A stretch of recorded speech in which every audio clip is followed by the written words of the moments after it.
नमस्कार प्यारे दोस्तों, पीसीएस वाणी में आपका बहुत बहुत स्वागत है। जैसा कि पता है दोस्तों, हमने पॉलिटिकल साइंस सीरीज़ प्रारंभ की है जो कि टीजीटी पीजीटी असिस्टेंट प्रोफेसर और केवीएस टीजीटी सोशल साइंस के लिए बहुत ही महत्वपूर्ण है। अतः आप पूरा वीडियो ध्यान से देखिएगा। ये प्रीवियस ईयर के क्वेश्चन हैं जिनको हमने नोट किया है और इनका डिटेल एनालिसिस आपके सामने कर रहे हैं। ठीक, पहला कथन है, राज्य को परिवार का विस्तृत रूप मानते हैं। अरस्तु जो है राज्य को परिवार का विस्तृत रूप मानते हैं। दोस्तों, अरस्तु राज्य को एक आंगिक संस्था मानते हैं। ठीक, आंगिक संस्था मानते हैं दोस्तों। ये कहते हैं व्यक्ति से पहले राज्य है। ठीक है ना। और दोस्तों, ये राज्य को प्राकृतिक संस्था मानते हैं। ठीक, ये कहते हैं राज्य मानवकृत नहीं है, प्राकृतिक संस्था है। और राज्य का विकास स्वाभाविक रूप से हुआ, इसलिए राज्य को एक स्वाभाविक संस्था भी मानते हैं। राज्य को एक स्वाभाविक संस्था भी मानते हैं दोस्तों। ठीक, और इन्होंने कहा था राज्य परिवार का विस्तृत रूप है। अब ऐसा क्यों कहा था? क्योंकि इन्होंने बताया है कि राज्य का जो विकास हुआ था, तो जैसे कि पहले परिवार आया, परिवार से समुदाय बना, और समुदाय से ठीक है गांव बने, और गांवों से फिर जो है एक जिला बनता है, और जिले से फिर राज्य बनता है। इन्होंने राज्य को ऐसा माना, इसीलिए कहा था इन्होंने राज्य को परिवार का विस्तृत रूप कहा था। परिवार से ही मिल करके आगे राज्य बनता है। ठीक है दोस्तों, इन्होंने राज्य को क्रमिक विकास का परिणाम माना था इसीलिए। और ये कहते हैं राज्य समुदायों का समुदाय है। ठीक है ना, समुदायों का समुदाय। राज्य को इन्होंने क्या कहा? समुदायों का समुदाय। ठीक, आगे चलते हैं। प्लेटो राज्य को व्यक्ति का बृहद रूप मानते हैं। सेम जिस तरह अरस्तु जो बातें बोलते हैं राज्य के बारे में, राज्य को ये प्राकृतिक संस्था मानते हैं, स्वाभाविक संस्था मानते हैं प्लेटो भी। ठीक, राज्य को आंगिक संस्था मानते हैं। कहते हैं व्यक्ति से पहले राज्य को प्राथमिकता देते हैं दोस्तों। राज्य को नैतिक मानते हैं। ठीक है, और जिस तरह अरस्तु ने कहा था राज्य में रहकर ही व्यक्ति का नैतिक विकास संभव है, और प्लेटो भी ये बात कहते हैं। ठीक, आगे चलते हैं। विल्सन कहते हैं संविदा सिद्धांत निष्कर्ष इतिहास, निष्कृष्ट विधि कानून, निष्कर्ष दर्शन है। ठीक, इन्होंने राज्य की उत्पत्ति के सामाजिक समझौता सिद्धांत को बहुत बेकार बताया है। ठीक, सेम इसी तरह यही बात राज्य को मतलब राज्य की उत्पत्ति के सामाजिक समझौता सिद्धांत को हेनरी मैन ने बिल्कुल घटिया सिद्धांत कहा था। ठीक, आगे चलते हैं। वर्गेस, ठीक, ये राज्य के विकासवादी सिद्धांत के समर्थक हैं। ठीक है ना, जो राज्य के उत्पत्ति के सिद्धांत में एक दैवी सिद्धांत था, दैवी उत्पत्ति का सिद्धांत। दूसरा था शक्ति का सिद्धांत। ठीक, फिर सामाजिक समझौता का सिद्धांत था, संविदा जिसको कहा जाता है। और फिर आता है राज्य के उत्पत्ति का विकासवादी सिद्धांत, ऐतिहासिक और विकासवादी सिद्धांत। तो अब देखिए, दैवी उत्पत्ति के सिद्धांत में कहा गया था कि राज्य जो है मानवकृत नहीं है। ठीक, जो दैवी उत्पत्ति सिद्धांत था राज्य का, उसमें कहा गया था राज्य जो है मानवकृत नहीं है, ईश्वरीय संरचना है। ठीक है ना, ईश्वर ने राज्य को बनाया है। ठीक है, और जो राजा है, ठीक है ना, वो ईश्वर का प्रतिनिधि है। ठीक, राजा जो है ईश्वर का प्रतिनिधि है। ठीक, और इसके समर्थक कौन से थे दोस्तों? जेम्स, जो इंग्लैंड के एक मतलब जो है राजा थे जेम्स, और सेंट ऑगस्टाइन। ठीक है ना, सेंट ऑगस्टाइन थे। 2 तलवार सिद्धांत दिया था इन्होंने। और इसके बाद जो है यहूदी धर्म की एक पुस्तक थी, ओल्ड टेस्टामेंट। ठीक है ना, तो ये इसमें भी इस राज्य के उत्पत्ति के दैवी सिद्धांत का समर्थन किया गया है। ठीक है, और पोप ग्रेगरी फ्रांस के जो थे, पोप ग्रेगरी भी राज्य के उत्पत्ति के सिद्धांत के समर्थक थे। इसके बाद आता है दोस्तों शक्ति का सिद्धांत। शक्ति सिद्धांत में कहा गया था कि जो राजा हुआ होगा उसने मतलब जो युद्ध करके राज्य की संरचना की होगी। ठीक है ना, शक्ति को प्रमुख माना गया था शक्ति के सिद्धांत में। ठीक है, और जो दोस्तों चीन के माओ से तुंग थे, ठीक है ना, माओ से तुंग, उन्होंने कहा था, एक कथन बहुत ही फेमस है, अब पूछा भी जाता है, शक्ति बंदूक की नली से निकलती है। जो शक्ति है वो बंदूक की नली से निकलती है, ठीक। यानी मतलब जो शक्तिशाली का ही थी सर्वोत्तम होता है, ठीक। आगे लिकॉक, एक बर्गेस ने कहा था, एक मिनट दोस्तों, बर्गेस ने कहा था राज के मानव स्वभाव के सार्वभौमिक सिद्धांत की क्रमिक प्राप्ति है। हमने अभी राज के शक्ति के सिद्धांत की बात की, ठीक। और शक्ति के सिद्धांत के बाद फिर आता है सामाजिक समझौता का सिद्धांत, जिसमें हाब्स, लाक, रूसो, ठीक है ना, ये 3 दार्शनिक बहुत ही फेमस हैं। शक्ति के सामाजिक समझौता सिद्धांत के बारे में इन्होंने कहा था कि राज्य का जो विकास, राज्य की उत्पत्ति हुई है सामाजिक समझौते से हुई है। लोगों ने कुछ समझौते किए थे और इसके फलस्वरूप राज्य की उत्पत्ति हुई, ठीक है। और इसके बाद आता है दोस्तों राज्य की उत्पत्ति का विकासवादी सिद्धांत। तो विकासवादी सिद्धांत के अंतर्गत ये कहा गया था कि राज्य का विकास क्रमिक है। उसमें बताया गया था, उसके तत्व थे रक्त संबंध को प्राथमिकता दी गई कि रक्त संबंध से व्यक्ति के में मतलब जो अपनापन की भावना आई, व्यक्ति एक हुए, एकता आई, ठीक है। रक्त संबंध, जो राज्य उत्पत्ति के विकासवादी सिद्धांत में रक्त संबंध को प्राथमिकता दी गई। रक्त संबंध के बाद दोस्तों आता है धर्म लोगों को जोड़ता है। इसके बाद मतलब लोग जुड़े, ठीक है ना।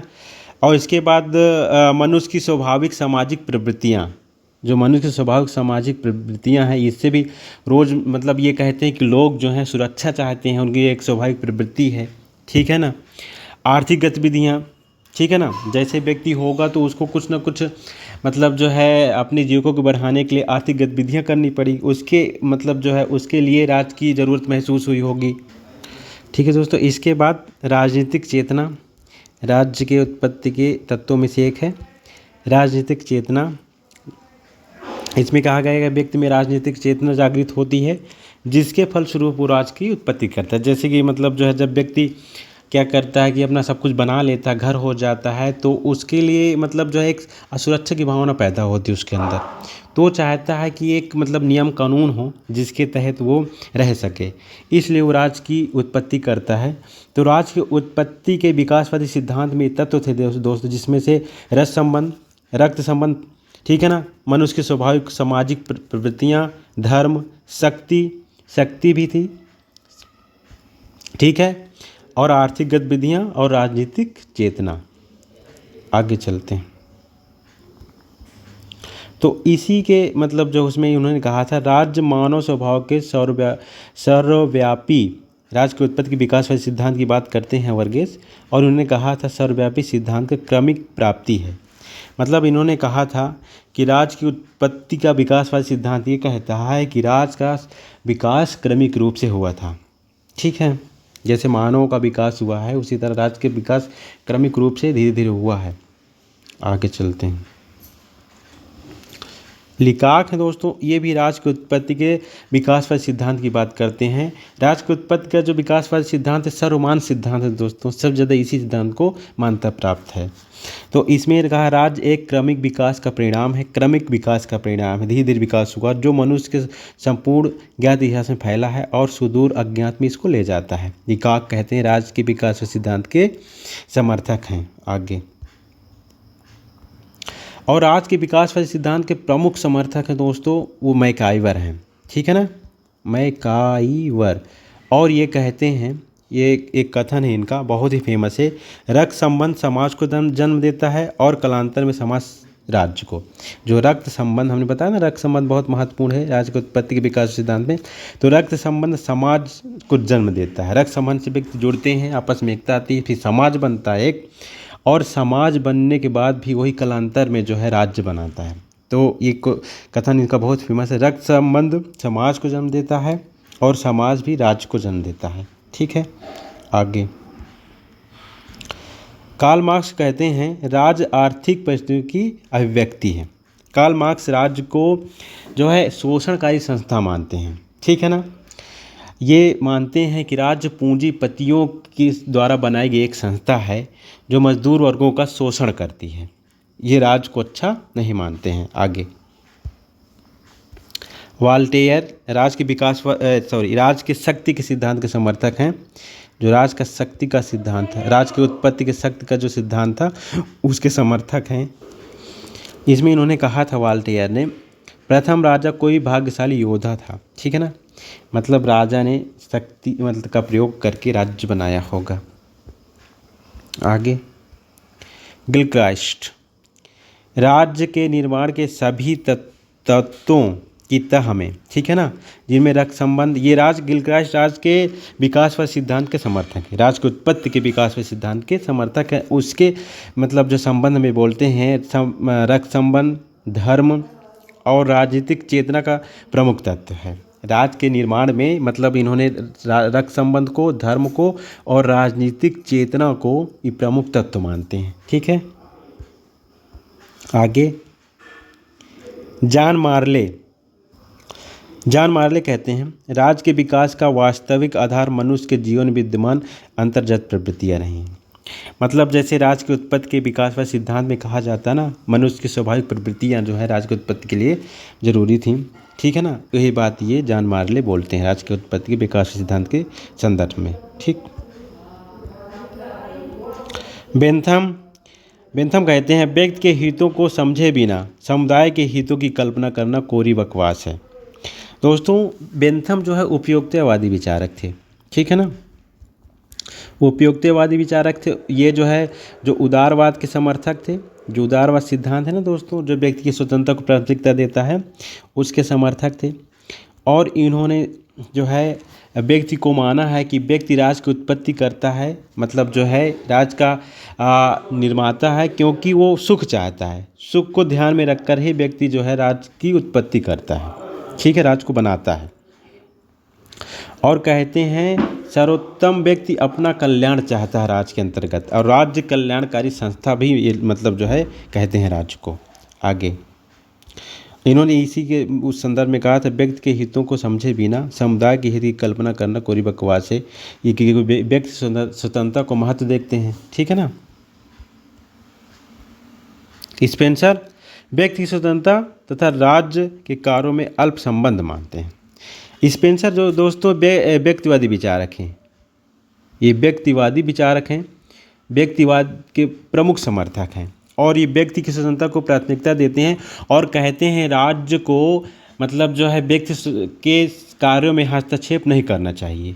ठीक है ना, इसीलिए कहते हैं कि राज्य के कार्यों में अल्प संबंध बताया व्यक्ति स्वतंत्रता में, मतलब जो कोई कम संबंध बताया है। ठीक है ना। आगे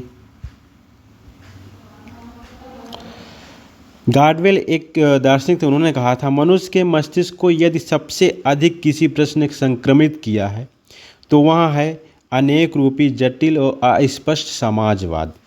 समाजवाद के बारे में इन्होंने मतलब जो है कहा था कि सबसे ज़्यादा परेशान किया है तो समाजवाद ने व्यक्ति को। ठीक है ना। आगे देखते हैं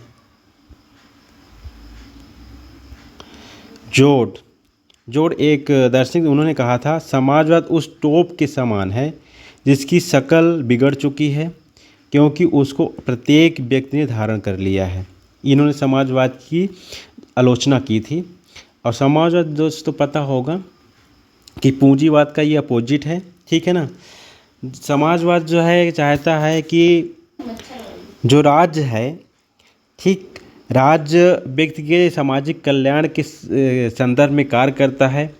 और ठीक है ना, तो समाजवाद में दोस्तों कहा गया था कि जो उसमें उत्पादन, वितरण और विनिमय का प्रमुख साधनों पर जो स्वामित्व होगा, ठीक है, सार्वजनिक स्वामित्व होगा, वो समाज में होगा। ठीक है ना। जो मतलब जो है कार्य वितरण के होंगे, ठीक है ना, उत्पादन के होंगे, वो उसका नियंत्रण जो है समाज के पास होगा। ठीक है ना। ये समाजवाद में ऐसी बात कही जाती है। ठीक। आगे चलते हैं। रेमजे मेयोर ने समाजवाद के बारे में कहा, समाजवाद गिरगिट की तरह रंग बदलता है, मतलब कहते हैं समाजवाद बदलता रहता है। आगे फ्रेड ब्रेमेल ठीक है। एक दार्शनिक थे फ्रिड ब्रिमेल, इन्होंने कहा था समाजवाद का अर्थ है व्यक्तिगत हित को सामाजिक हित के अधीन रखना। ठीक है ना, मतलब जो आपका व्यक्तिगत हित है वो सामाजिक हित है। मतलब जिस तरह पूंजीवादी कहते हैं कि पूंजीवाद में व्यक्तिगत हित को प्राथमिकता दी जाती है, लेकिन इसमें समाजवाद में सामाजिक हित को प्राथमिकता दी जाती है। अपने हित मतलब निजी हित को छोड़ करके समाज का किसमें हित है उसको प्राथमिकता दी जाती है, यही समाजवाद है, ऐसा फ्रिड ब्रेमेल कहते हैं, फ्रिड ब्रेगेल। आगे मनु ने कहा राज की उत्पत्ति का आधार ईश्वरीय है। ठीक है ना, जो मनु दार्शनिक थे, ठीक है ना, इन्होंने राज की उत्पत्ति का आधार ईश्वरीय, राज को एक दैवी संस्था मानते हैं मनु। आगे मैकेनी ने कहा पूर्ण स्वतंत्रता जंगली गधे की आवारा गर्दी की स्वतंत्रता ही हो सकती है। ये मैकेनी एक दार्शनिक थे, उन्होंने पूर्ण स्वतंत्रता को मतलब जंगली गधे की आवारा गर्दी के समान माना है। ये मतलब उसको अच्छा नहीं मानते हैं। ग्रीन, जिस प्रकार सौंदर्य कुरूपता के अभाव का ही नाम नहीं हो सकता, ठीक है, उसी प्रकार स्वतंत्रता प्रतिबंधों के अभाव का नाम नहीं है। मतलब ग्रीन दोस्तों ये उदारवादी विचारक हैं, ठीक है ना, और स्वतंत्रता के सकारात्मक दृष्टिकोण की बात करते हैं। ठीक है ना, स्वतंत्रता को दो भागों में बांटा गया था, सकारात्मक नकारात्मक, तो स्वतंत्रता के सकारात्मक दृष्टिकोण की बात करते हैं दोस्तों, ये उसी सिद्धांत के समर्थक हैं। और ये राज के कल्याणकारी, ठीक है ना, स्वरूप की बात करते हैं कि राज्य में रहकर व्यक्ति का कल्याण होता है। तो इसी बात को इन्होंने कहा था कि पूर्ण रूप से अगर व्यक्ति की स्वतंत्रता को इन्होंने बताया था, अगर प्रतिबंध का अभाव हो जाता पूर्णतया तो वो व्यक्ति की स्वतंत्रता नहीं है। ठीक, जैसे कि मतलब नकारात्मक जो स्वतंत्रतावादी थे, नकारात्मक स्वतंत्रता के समर्थक थे, उन्होंने कहा था कि स्वतंत्रता प्रतिबंधों का अभाव है, मतलब उसमें किसी तरह कोई प्रतिबंध ना रहना चाहिए, लेकिन ग्रीन ऐसा नहीं मानते हैं। ठीक है, वो मतलब जो कहते हैं कि जिस प्रकार सौंदर्य कुरूपता के अभाव का नाम नहीं है, अगर आप मतलब जो आपके अंदर कुरूपता की कमी है तो इसका मतलब आप सौंदर्य हैं, मतलब सुंदर दिखते, इसका मतलब ये नहीं। ठीक है ना, उसी प्रकार स्वतंत्रता प्रतिबंधों के अभाव का नाम नहीं है। अगर कहीं पर प्रतिबंध की कमी है तो इसका मतलब स्वतंत्रता नहीं है। ठीक है, ये कहते हैं कि राज्य जो है व्यक्ति के अच्छे कार्यों में आने वाली बाधाओं को दूर करता है, इसलिए राज्य जरूरी है। आगे देखते हैं। लास्की विचारक थे, उदारवादी विचारक थे, सकारात्मक स्वतंत्रता के समर्थक थे। ठीक है ना, ये कहते हैं स्वतंत्रता उस वातावरण को बनाए रखना है जिसमें व्यक्ति को अपने व्यक्तित्व के विकास का पूर्ण अवसर प्राप्त हो। ठीक है ना, ये स्वतंत्रता के सकारात्मक सिद्धांत की बात करते हैं, सकारात्मक जो है दृष्टिकोण की बात करते हैं, और कहते हैं स्वतंत्रता में व्यक्ति का संपूर्ण विकास हो सकता है। ठीक है, उस वातावरण बनाए रखना है, जब मतलब ऐसा वातावरण बनाएं जिससे व्यक्ति का संपूर्ण विकास हो, व्यक्तित्व का विकास हो और उसके अवसर दिए जाएं। मैकेनी ने कहा स्वतंत्रता का अर्थ सब प्रकार के प्रतिबंधों का अभाव नहीं है, ठीक, अपितु अनुचित स्थान पर उचित प्रतिबंधों की व्यवस्था है। ठीक है, ये बहुत अच्छी बात कहते हैं कि मतलब जो पूरी तरह से प्रतिबंधों का अभाव नहीं है कि मतलब जो कोई प्रतिबंध ही ना लगे, लेकिन कहते हैं अनुचित, जो अनुचित है, जो सही नहीं है, उसके स्थान पर उचित प्रतिबंधों की व्यवस्था की जाए। ठीक है ना, उचित प्रतिबंध लगाए जाएं, जो जरूरी प्रतिबंध हैं सरकार के द्वारा। तो इसका मतलब ये भी सकारात्मक स्वतंत्रता की बात करते हैं। सकारात्मक स्वतंत्रता तभी होगी दोस्तों जब सरकार का हस्तक्षेप होगा, यानी राज्य का उसमें हस्तक्षेप होगा व्यक्ति स्वतंत्रता पर। आगे रॉबर्ट स्पेंसर, ये प्रमुख व्यक्तिवादी विचारक थे और ये मतलब नकारात्मक स्वतंत्रता की बात करते हैं। प्रतिबंधों का अभाव, मतलब कहते हैं कि व्यक्ति स्वतंत्रता में प्रतिबंधों का अभाव होना चाहिए। कहते हैं स्वतंत्रता का अर्थ है मनुष्य के उन कार्यों से है जिनका अपनी इच्छा से करना चाहता है, परंतु वे कार्य अन्य मनुष्यों की इच्छाओं पर या कार्यों पर अवरोध न उत्पन्न करें। ये कहते हैं कि मतलब जो है व्यक्ति कार्य करे, ठीक है ना, लेकिन जिससे मतलब दूसरे के कार्य में अवरोध न उत्पन्न हो। ठीक, आगे चलते हैं। व्हाइट विचारक थे, उन्होंने कहा था स्वतंत्रता केवल वह वस्तु है जिसे तुम उस समय तक नहीं प्राप्त कर सकते जब तक कि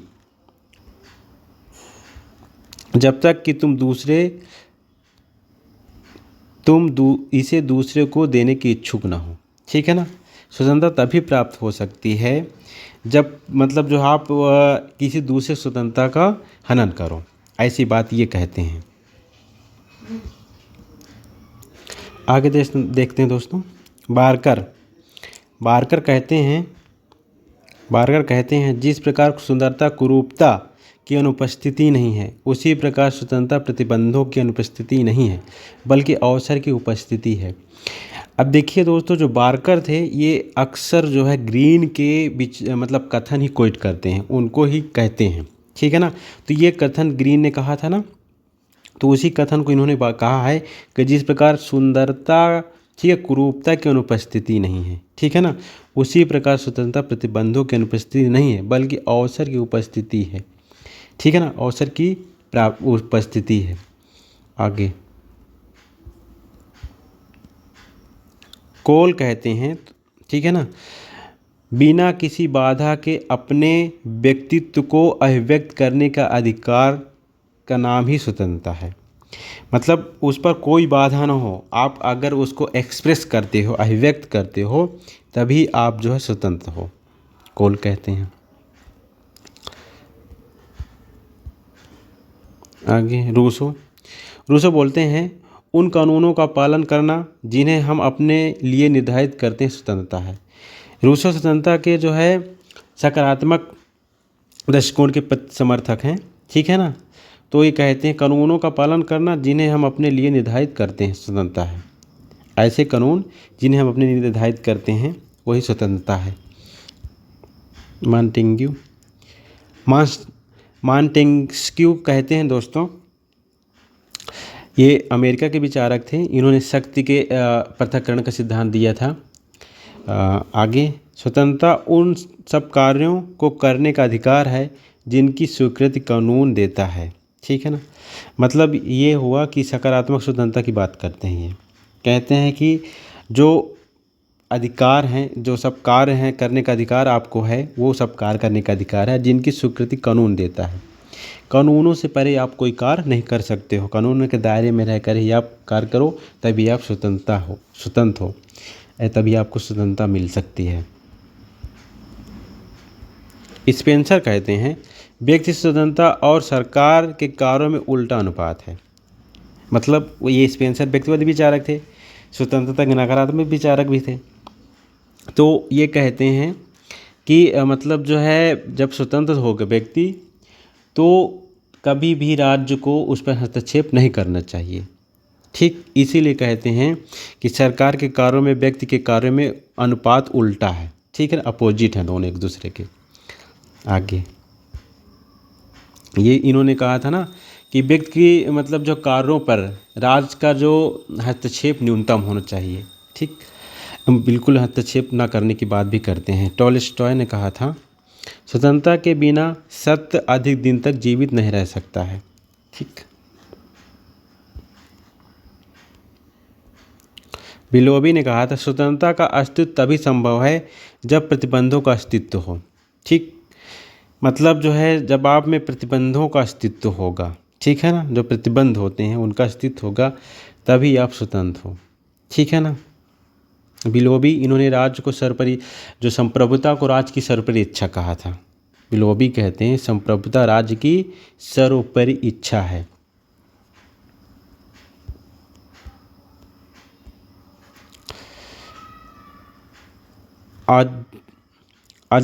डॉक्टर अज्जा दुराई ने कहा था यह कथन कि सब मनुष्य समान है वैसा ही भ्रामक है जैसा कि यह कहना कि पृथ्वी की सतह समतल है। सब मनुष्य समान नहीं है, ऐसी बात जो है अज्जा दुराई कहते हैं। लास्की ने क्या कहा है? लास्की ने कहा है समानता का प्रथम अर्थ विशेष सुविधाओं विशेषाधिकार का अभाव है। द्वितीय सबके लिए समान अवसरों की प्रधानता। इन्होंने समानता को दो चीज़ों में विभाजित किया था। पहला कि मतलब किसी को विशेषाधिकार ना हो, किसी तरह का उसका भाव हो। दूसरा इन्होंने कहा था समान अवसरों मतलब की प्राप्ति, मतलब सभी को समान अवसर दिए जाएं। जब सभी को समान अवसर होंगे, विशेषाधिकार किसी को नहीं होगा, तभी समाज में समानता आएगी। आगे फिर लास्की ने ही कहा है समानता प्रत्येक व्यक्ति को अपनी शक्तियों का उपयोग करने का यथाशक्ति समान अवसर प्रदान करने का प्रयत्न है। ठीक है ना, मतलब जो है उनको समान अवसर दिए जाएं। ठीक है, सभी व्यक्ति को, ऐसी बात ये कहते हैं तभी उनका विकास संभव है। आगे प्रोफेसर टॉनी ने कहा था सच्ची स्वतंत्रता समानों के समाज में ही संभव है। तो प्रोफेसर टॉनी ने क्या कहा था, सच्ची स्वतंत्रता समानों के समाज में ही संभव है। ठीक है ना, समानों के समाज में, मतलब ये इन्होंने दोस्तों स्वतंत्रता एवं समानता को एक दूसरे का पूरक मानना था। ठीक है ना, स्वतंत्रता और समानता को एक दूसरे का पूरक बताया था। सच्ची स्वतंत्रता को बताया था जब आप समाज में समानता होगी तभी संभव है। ठीक है, आगे चलते हैं। और दोस्तों एक दूसरे स्वतंत्रता समानता एक दूसरे के पूरक, इसके और विचारक भी हैं जिसमें से लास्की, मैकफर्सन। ठीक है, और जो स्वतंत्रता और समानता को एक दूसरे का विरोधी मानते हैं, विरोधी में भी क्वेश्चन पूछा जाता है, तो इसके विचारक हैं दोस्तों टाकविले और एक्टन। ये इन्होंने स्वतंत्रता समानता का विरोधी माना था, टाकविले और एक्टन, और इसमें बर्लिन, हेयॉक, नॉजिक भी हैं। ठीक है, आगे चलते हैं। लास्की ने क्या कहा है, राजनीतिक स्वतंत्रता तब तक वास्तविक नहीं हो सकती है जब तक उसके साथ आर्थिक समानता नहीं है। आर्थिक समानता को और राजनीतिक स्वतंत्रता को इन्होंने एक दूसरे का पूरक माना था लास्की ने दोस्तों। इन्होंने कहा था राजनीतिक स्वतंत्रता तभी संभव जब समाज में आर्थिक समानता हो। आगे रूसो कहते हैं स्वतंत्रता बिना समानता जीवित नहीं रह सकती है। मतलब रूसो, लास्की सब स्वतंत्रता समानता के एक दूसरे के पूरक हैं। समानता, स्वतंत्रता समानता एक दूसरे के पूरक हैं। कहते हैं स्वतंत्रता बिना समानता जीवित ही नहीं रह सकती है। लास्की समानता के अभाव में किसी प्रकार की स्वतंत्रता की स्थापना नहीं हो सकती है। मतलब जो है जब समाज में समानता होगी तभी स्वतंत्रता आएगी। ठीक है।